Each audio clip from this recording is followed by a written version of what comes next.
So, guys, welcome to how I wrote for Star Trek: The Next Generation. How did I do it? How? Well, to be clear, right off the bat here, I had no agent. I had written nothing for Hollywood before. I wrote a lot of short stories. I had a lot of short stories written. Obviously in school, college, a lot of essays and papers, but nothing published, nothing actually on television. Films, no screenplay, teleplay script was ever published for me until Star Trek: The Next Generation, and that was in 1993. Next Gen would go off the air in 1994, so I just made the cut of the open submission policy, and that's the key.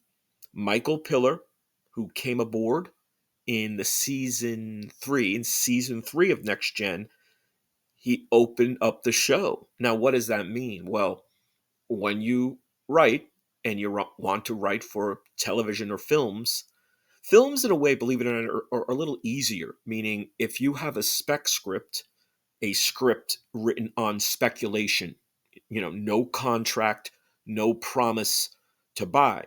So you just write that script. Hey, I want to write a comedy. I want to write a horror movie, which is one of the easiest ways to break in horror movies. But so if you write a speculative on spec script for motion pictures for the movie buying producers, it's a little sort of more open, or it's a lot more open. It's great to have an agent, but if you don't, you can sell one on spec. What television though? The it's a different beast. You almost always need an agent. So that's why what I did, and about five or six, I've heard as high as eight, maybe, I think it's under 10 unagented writers, people who had no agent representation, wrote for the various Star Trek shows. I might have been one of the first. It's getting a little old. I'm not quite sure, but I know for Next Gen, I think there was maybe two, another writer, and then for DS9 and Voyager, there might have been another three or four. But if you guys have more confirming or other information challenging, I don't know, but thereabouts, people who have no agent, and that's the key, because a show has a staff of writers. They have, say, eight, 10, a dozen or so, with a showrunner, a head writer, and all the sort of guest writers, the contributing or freelancers, come in to either pitch or submit a speculative script, a spec script. So Michael Piller came along and said, you know what? I'm going to open up Next Generation for anyone who signs the proper release form. Now, I've talked about it before in various other videos. I've written a bunch of articles, but this one, I want to really, you know, bold this out. I want to emphasize for you guys that if you are thinking about writing for Hollywood in any way, you can do it. Don't, I want to give a bit of a sort of cheerleading and boost to you guys. It happened to me. And at the time, I was writing short stories. I was trying to maybe get into journalism. I had not yet gone to college. I wasn't in any, writing program or university. So for me to do this was kind of stunning. It was just unheard of.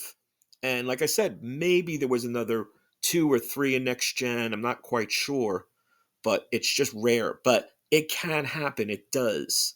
Now, in terms of other shows, the only one I know for sure, because I'm a big Twilight Zone fan, and the original, the classic back in the day, Rod Serling's Twilight Zone, it ran from 1959 to 1964. I think he bought about four or five spec scripts or more. Again, people with no agent, no prior experience or sales for the most part. There's a famous story. He was at a party, just hanging out with the party goers. And I guess one of the party goers, one of the guests, pitched a story to him, and he loved it, and he bought it. All I remember, I'm pretty sure it was a woman. I don't know, the other details, but so it's very rare, but it does happen. Now, today, in terms of modern television, and now we have streaming, it's really probably a different beast altogether. But if a showrunner like Michael Piller, he was an executive producer and he was the head writer and showrunner, he convinced, I guess, Rick Berman and then Paramount Legal to say, look, if people, ask us, if people get a release form, a legal release form, which I did, and then they submit a script, we'll review it. And then they get, so a team, they're called readers. They get script readers. All they do all day pretty much is read like dozens of scripts. And I think at the height of the submission process for Next Generation, I think they were getting something like 2,000 a year. They were getting thousands of scripts a year. Could have been even as high as 3 or 4, but I know it was thousands. So every week, these readers would read the scripts, and then they give something called coverage, which is descriptions, like a review, like a pointed review, maybe 1 through 10 in terms of story elements, characters, and what have you. So this is what I did. I got the legal release form. It happened to me. It can happen. Now, then I wrote for Deep Space Nine. At that point, of course, they knew me. I was a known entity. I was trying to get an agent. It was in the middle of that, and that didn't work out so well. I got really good agency interest, but at the time, I still hadn't gotten representation. So seek out these opportunities. I found out about the Star Trek Next Generation open submission policy through a Star Trek book. Larry Nemchek, the Star Trek Companion. And I wrote to Larry, care of Pocket Books. I got all the info. So basically, I'm saying, if you want to write, try to get an agent, write a spec script, but also avail yourselves of opportunities if you can find them, because it can happen. Hope you're enjoying. Hope you're subscribing. See you soon.